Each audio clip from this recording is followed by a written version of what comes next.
Police ने gangster की गाड़ी नहीं बदली, सफारी से कैसे पहुंचा टीयूवी में? ये विकास दुबे है, इसमें यूपी 32 BG 4485 में 16 किलोमीटर में उलझी गैंगस्टर की मिस्ट्री, सफारी में एनकाउंटर की सीक्रेट स्टोरी।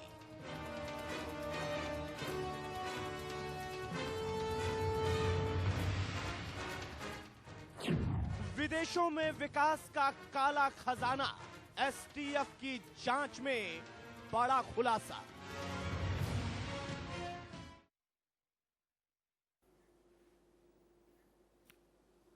नमस्कार, आप देख रहे हैं इंडिया न्यूज, मेरे आशीष सिंह के साथ। और ये एक विशेष पेशकश हम आपके लिए लेके आए हैं। विकास दुबे एक ऐसा खतरनाक अपराधी जिसने यूपी पुलिस के 8 जवानों की हत्या की। उसका एनकाउंटर हो चुका है। वो उसी कानपुर में मारा गया जहां उसने 8 पुलिस वालों की हत्या की थी। लेकिन विकास के एनकाउंटर के बाद कुछ सवाल खड़े हैं। सारी कहानी सफेद रंग की सफारी और सफेद टीयूवी 300 के बीच अटक कर रह गई है, क्योंकि कभी पुलिस खुद कहती है कि गाड़ी बदली गई और कभी इनकार करती है। ऐसे में सवाल उठता है कि आखिर कहां है सबूतों वाली सफारी। देखिए report. Tata safari TUV 300 Ujjain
और ये इशू हुआ एनकाउंटर का फेज 1, जहाँ पर गाड़ी आती है। पुलिस बताती है कि बारिश तेज हो रही थी, गाड़ी संभाल नहीं पाई। टीयूवी 300 पे सवार था विकास दुबे और जहाँ पर गाड़ी पलट गई। ये सारी कहानी खुद पुलिस की सुनाई है, लेकिन हैरानी इस बात की है कि पुलिस अपनी इस थ्योरी में खुद ही उलझी है। कभी कहती है कि गाड़ी बदली, कभी कहती है कि गाड़ी नहीं बदली। देखिए, जिस तरह से जो पुलिस की स्ट्रेटजी होती है, इसको समझने की जरूरत है। जिस तरह से ये दुर्दांत अपराधी है, इसको गाड़ियां बदल बदल के अलग अलग गाड़ियों में बैठाल के लाया गया था। जैसे ये उज्जैन से चला था, उसको लगातार एक गाड़ी में नहीं लाया गया था, कई गाड़ियां। देखिए, मेरी जानकारी में जो मेरी बात हुई है अभी तक पुलिसकर्मियों से, ये उज्जैन से इसी गाड़ी में बैठा था और जिस गाड़ी में इसका एक्सीडेंट हुआ है, कोई गाड़ी बीच में बदली नहीं गई है। उसी गाड़ी में बैठ करके उज्जैन से चला था जिस गाड़ी में उसका एक्सीडेंट हुआ है। विकास एनकाउंटर में गाड़ियों के बदले जाने पर पुलिस महकमा बार बार बयान बदल रहा, लेकिन सफारी और टीयूवी के बीच सारी कहानी फंसी है। इसलिए हमने दोनों ही गाड़ियों की पड़ताल की। 2 गाड़ियां हैं। विकास दुबे के एनकाउंटर पर तो सवाल है ही, लेकिन 2 गाड़ियों को लेकर भी सवाल है। एक गाड़ी टाटा सफारी, जिससे विकास दुबे को उज्जैन से लेकर चला गया था, लेकिन जब एक्सीडेंट हुआ तो वो गाड़ी टाटा सफारी ना होकर वो TUV 300 हो गई थी। इसलिए सवाल उठ रहे हैं कि आखिरकार गाड़ी को कहां बदला गया, क्यों बदला गया। तो इसी सिलसिले में हमने पड़ताल करने की शुरुआत की और पड़ताल करने के लिए हमने सोचा कि जो दो गाड़ियां हैं उन दोनों की पड़ताल की जाए पहले, कि वो दो गाड़ियां किसके नाम पर रजिस्टर्ड हैं, कौन उन गाड़ी के ओनर हैं। तो इसलिए हमने ministry of road transport and highways की जो वेबसाइट है उस पर उन गाड़ियों की पड़ताल हम कर रहे हैं। तो मेरे पास दोनों गाड़ियों के नंबर हैं। पहले टाटा सफारी के नंबर मैं डालता हूं। टाटा सफारी का नंबर मेरे पास है, ये नंबर है UP 32 BG 4485। सिक्योरिटी के लिए हम कैप्चा यहां पर डालते हैं, फिर उसके बाद जो पूरा डिटेल है इस गाड़ी की वो हमारे सामने होगी। ये डिटेल है A7DB6। अब हम स्टेटस चेक करते हैं इस गाड़ी का। ये देखिए, ये पूरा जो गाड़ी की डिटेलिंग है वो सामने आ गई है। रजिस्ट्रेशन नंबर जो हमने डाला था, इसमें गाड़ी का जो ओनर नेम बताया गया है वो है ADG ऑफ पुलिस, यानी कि additional director general of police के नाम से ये गाड़ी रजिस्टर्ड है और ये टाटा सफारी गाड़ी है। इस गाड़ी को लेकर सवाल इसलिए उठ रहे थे क्योंकि पुलिस के जो स्टेटमेंट्स थे उसमें भी बड़ा फर्क आ रहा था। पहले ये कहा गया पुलिस की तरफ से कि किसी तरह की कोई गाड़ी नहीं बदली गई, लेकिन बाद में जो तस्वीरें थी जो मीडिया ने दिखाई भी थी उसमें साफ हो गया कि पहले टाटा सफारी में थे, लेकिन जब बाद में एक्सीडेंट हुआ तो वो गाड़ी टाटा सफारी न होकर दूसरी गाड़ी थी। अब दूसरी गाड़ी कौन सी है और वो किसके नाम पर रजिस्टर्ड है वो हम जरा इसको देख लेते हैं। दूसरी गाड़ी थी TUV 300, वो गाड़ी किसके नाम पर रजिस्टर्ड है वो चेक करते हैं। उसका रजिस्ट्रेशन नंबर है UP 70 AG 3497। इसका सिक्योरिटी कंफर्मेशन करते हैं यहां पर WMNFD। अब ये नाम भी सामने आएगा कि ये गाड़ी किसके नाम पर रजिस्टर्ड है। देखिए, अब इसका रजिस्ट्रेशन नंबर, ये जो अभी आप इसका इस वक्त स्क्रीन पर देख रहे हैं, ये TUV 300 का रजिस्ट्रेशन है। रजिस्ट्रेशन नंबर हमने डाला तो ये गाड़ी रजिस्टर्ड है, ओनर नेम यहां दिख रहा है, देखिए आपको ADG PHQ, यानी कि additional director general. PHQ means होता है पुलिस हेडक्वार्टर्स लखनऊ। ये इनके नाम पर ये गाड़ी रजिस्टर्ड है। दरअसल इस दोनों की पड़ताल करने का मकसद हमारे पीछे यही है कि दोनों गाड़ियों को लेकर कई तरह के सवाल उठ रहे हैं कि क्यों बीच में गाड़ी चेंज की गई, क्यों पुलिस के स्टेटमेंट्स में फर्क आए हैं और क्यों ये पहले कहा गया कि कभी गाड़ी बदली नहीं गई है। और लेकिन जब बाद में जब तस्वीर सामने आई, जो क्लियर पिक्चर बनी वो ये बनी कि हाँ पहले टाटा सफारी में थे, लेकिन फिर बाद में जो है TUV 300 में उसको शिफ्ट किया गया। इसको लेकर सवाल हैं, लेकिन पड़ताल हमने की है और पड़ताल के दौरान ये बात निकलकर सामने आई है कि जो दोनों गाड़ियां हैं ये सरकारी गाड़ियां हैं और दोनों गाड़ियां ही ADG के नाम पर रजिस्टर्ड हैं। ये दोनों ही गाड़ियां पुलिस महकमे के एक बड़े अधिकारी के नाम रजिस्टर्ड हैं, यानी दोनों सरकारी गाड़ी हैं। लेकिन सवाल गाड़ी बदले जाने का ही नहीं, सवाल कुछ और भी हैं। जैसे पुलिस के मुताबिक एनकाउंटर वाले दिन मूसलाधार बारिश हो रही थी, गाड़ी तेज चल रही थी, इस दौरान पलट गई और करीब 50 से 100 मीटर तक घिसटती चली गई। लेकिन हादसे का शिकार TUV को जरा गौर से देखिए, ना तो इसके शीशे टूटे हैं, ना ही हादसे के बाद कोई मेजर निशान है। कहा तो ये जा रहा है कि गाड़ी पर जो निशान बाद में दिखे वो TUV को क्रेन से घसीटने की वजह से थे। मतलब विकास एनकाउंटर में गिरफ्तारी से लेकर मौत तक हजारों सवाल हैं जिनके जवाब जरूरी हैं। Bureau report, India news.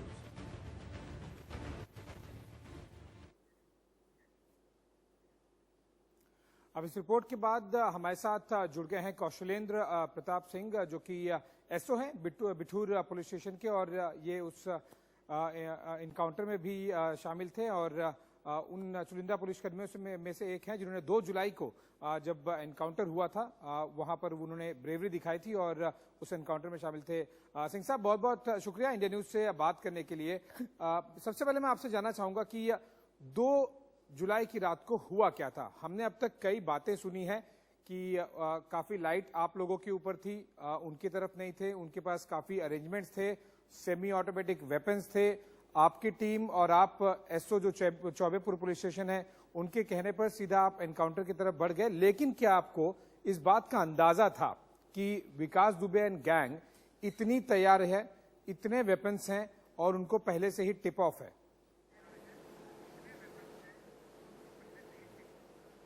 नहीं, बिल्कुल नहीं है। मैं पहले ही आपको ये क्लियर कर देना चाहता हूं कि ये जो अंदाजे वाली बात है, अगर हमें जरा सा भी मतलब 1% भी अंदाजा होता तो शायद वहां का मंजर कुछ और होता।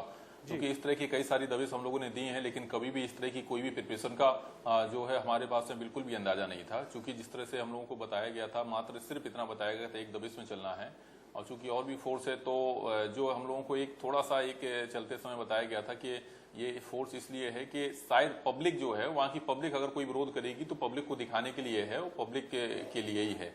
लेकिन बाकी का इस तरह का कोई भी अंदाजा नहीं था कि उनके पास में इस तरह के वेपन्स भी हो सकते हैं या फिर इस तरह की कोई उनके द्वारा तैयारी भी हो सकती है। क्योंकि अगर उनके द्वारा अगर जरा सी हमें अंदाजा होता तो शायद हमारी प्रिपरेशन उनसे बेटर होती और उसका रिजल्ट भी कुछ डिफरेंट होता, जो रिजल्ट कोई उम्मीद भी नहीं कर सकता था।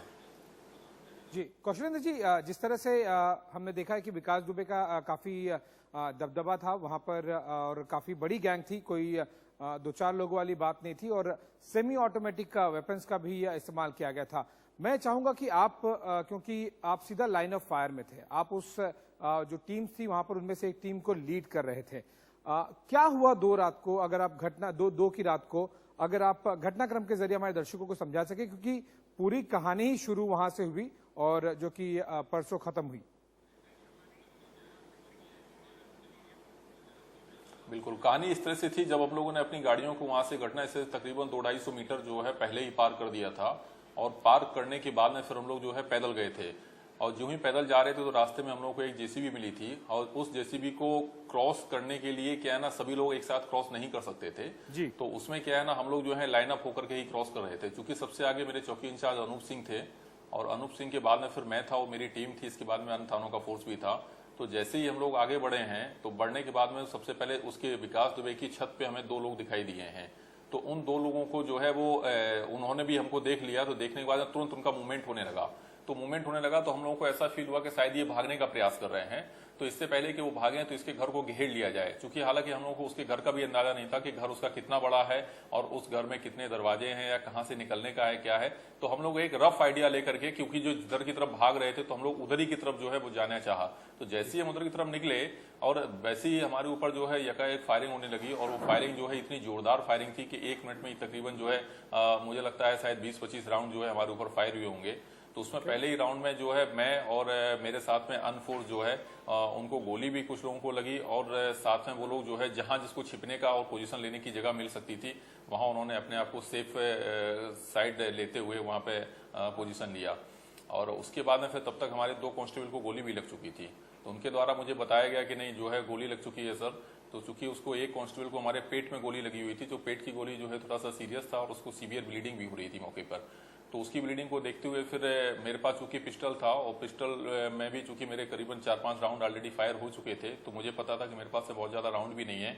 और दूसरी चीज ये कि हम जो भी कुछ कर रहे हैं तो वो बहुत ज्यादा इफेक्टेड नहीं हो पा रहा है। कारण ये चूंकि वो लोग जो है मौजूद थे हाइट पे और हम लोग बिल्कुल नीचे थे, और प्लस ये है कि लाइट जो है, लाइट का फोकस जो है वो हमारे ऊपर ज्यादा पड़ रहा था इन कम्पेरेटिव टू उनको हम देखने में थोड़ा सा दिक्कत करे, क्योंकि जब वो लोग थोड़ा सा अपना रेलिंग पे आकर के या मतलब घर की छत के किनारे आकर के जब फायरिंग कर रहे थे तब हम उन्हें देख पा रहे थे। अगर थोड़ा सा पीछे हट जा रहे थे तो बहुत ज्यादा हम उन्हें नहीं देख पा रहे थे। तो ये हमारे लिए सबसे बड़ी नेगेटिव बात थी, क्योंकि हम लोग नीचे थे और वो लोग ऊपर से फायरिंग कर रहे थे। तो इस तरह से घटनाक्रम ये चला। उसके बाद फिर हमने अपने 2 साथियों को वहां से निकालते हुए और मौके से निकालते हुए, फायरों के बीच से निकालते हुए तब लेकर के आए हैं। तो ये घटनाक्रम था। ओके, तो उस समय पर जब ये एनकाउंटर हो गया, हमारे 8 पुलिस वाले शहीद हो गए, उसके बाद जो घायल थे उन्हें बचाना या फिर जो इंजर्ड नहीं हुए थे वो अपने आप को शील्ड कर ले, अपने आप को किसी तरह बचा लें, वो ज्यादा फिलहाल मुझे उस समय पर लग रहा है कि प्रायोरिटी होगी, और इससे आसानी मिल गई होगी विकास दुबे को निकलकर ऐसे भागने की कि बिल्कुल भी उसका अंदाजा तक नहीं लग पाया कि अगली सुबह कहां उसे ढूंढा जाए। बिल्कुल सही कह रहे हैं, लेकिन हालांकि जब हमारा सारा फोर्स जो है वो बिल्कुल तितर-बितर हो गया था, कोई जो लोग साथ में थे एक बल्क में थे, जैसे कि मैं और हमारे साथ में 2 लोग और थे, तो मात्र हम लोगों को सिर्फ अपने 3 लोगों के बारे में ही पता था, क्योंकि हम लोग साथ में हैं। बाकी के लोगों के बारे में कुछ भी नहीं पता था कि उनके साथ क्या हुआ, वो सेफ हैं या अनसेफ हैं या कैसी जगह पे छिपे हुए हैं, क्या कर रहे हैं क्या नहीं कर रहे हैं। तो इस वजह से हमें बहुत ज्यादा अंदाजा भी नहीं लग पाया था उनका। तो फिर पहले चूंकि जो हमारे साथी जो हमारे साथ थे, जो इंजर्ड हुए थे, तो मुझे शायद उन्हें पहले वहां से निकालना मुझे ज़्यादा सही लगा। तो वहां निकालने के और इनके बारे में चूंकि मुझे कुछ आइडिया भी नहीं था कि ये कहाँ पे हैं, किस पोजीशन में हैं, तो इसीलिए निकाल करके और फिर मैंने वहां से तुरंत वरिष्ठ अधिकारियों को फ़ोन से बैकअप की पहले डिमांड की कि जितना जल्दी बैकअप आ जाएगा तभी ये सब सेफ हो जाएंगे। लेकिन मुझे लगता है कि पहले ही राउंड में इन लोगों को जो है, चूंकि हम लोग बिल्कुल ओपन एरिया में थे, तो पहले ही राउंड में जो है लोगों को गोलियां लग चुकी थी और कैजुअलिटी हो चुकी थी जब तक बैकअप आया।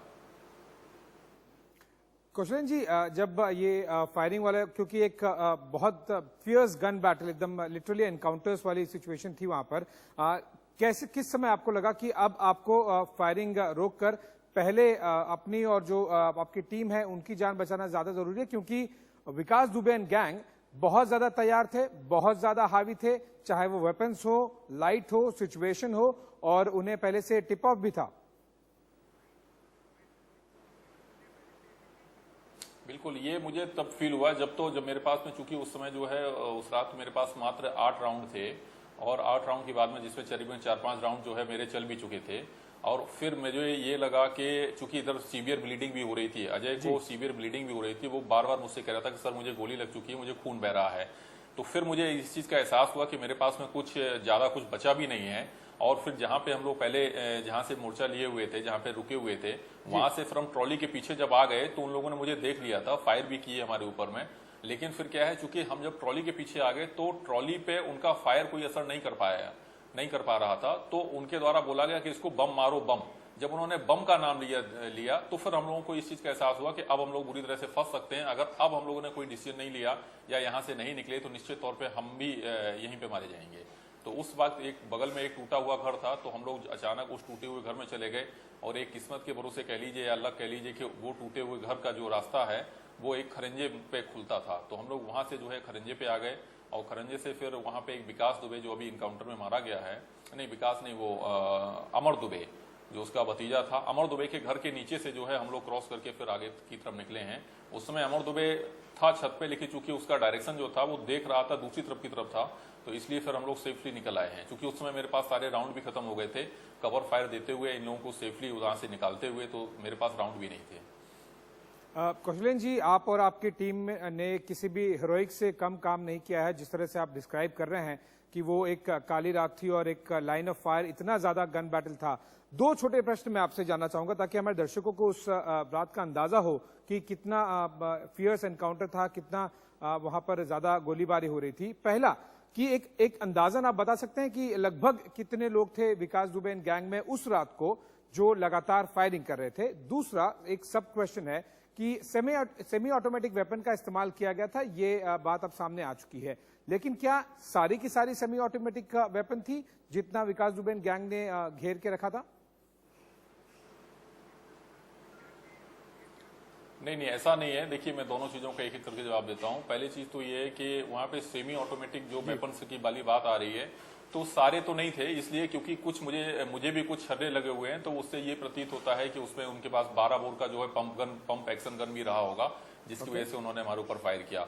और दूसरा ये उनके पास में 315 बोर की राइफल भी रही थी, ठीक है। लेकिन ये सेमी ऑटोमेटिक वेपन्स का ये है जो बीच में कभी फील हुआ था, क्योंकि जिस तरह से स्पीड ली जो हमारे ऊपर फायरिंग हो रही थी उससे ऐसा लगा था। लेकिन फिर बाद में ये लगा, क्योंकि मैंने जहां तक 3 डायरेक्शन में तो मैंने देख लिया था कि 3 जगह से गोलियां आ रही हैं, तो वहां पे जो है एक जगह पे करीबन 3-3, 4-4 लोगों का जो है एक ग्रुप टाइप का था कि वो 3-3, 4-4 लोग एक जगह पे खड़े हुए थे, तो वहां से फायरिंग करे। जब एक तरफ के लोग फायर कर लेते तो दूसरी तरफ के फायर करने लग रहे थे, मतलब वो कॉक करके और तुरंत इमीडिएटली फायर कर रहे थे। तो स्पीड इतना ज्यादा था कि विदिन मैं बता रहा हूँ 1 मिनट में तकरीबन जो है उन्होंने 20 से 25 राउंड हमारे ऊपर फायर किए होंगे। फिर थोड़ा सा बीच में 2-3 मिनट का गैप रहा।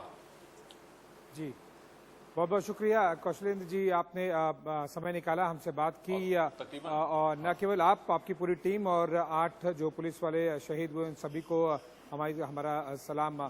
फिलहाल वक्त चला एक छोटे से ब्रेक का। ब्रेक के बाद भी खबरों का सिलसिला जारी रहेगा। बने रहिए इंडिया न्यूज के साथ।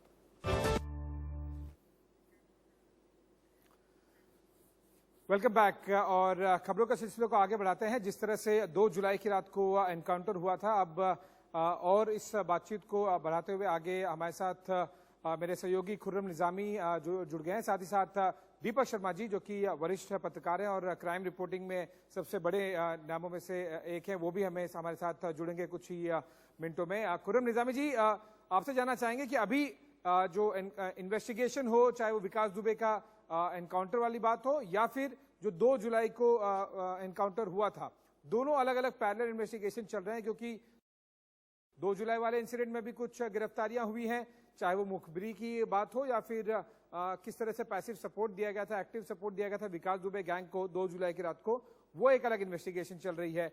और जो परसों जिस तरह से एनकाउंटर हुआ, वो एक अलग इन्वेस्टिगेशन चल रही है। दोनों इन्वेस्टिगेशन में बहुत संक्षेप में आपसे चाहूंगा कि क्या अपडेट्स हो गए हैं, किस तरह से इन्वेस्टिगेशन आगे बढ़ गई है।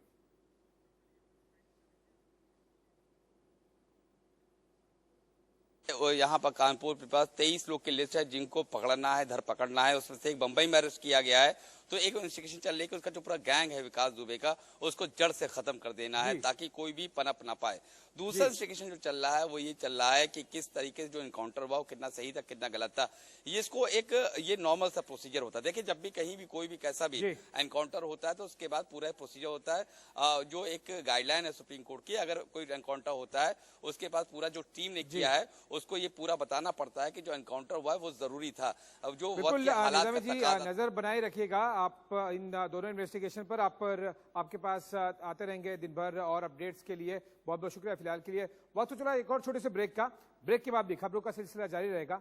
आप बने रहिए इंडिया न्यूज के साथ।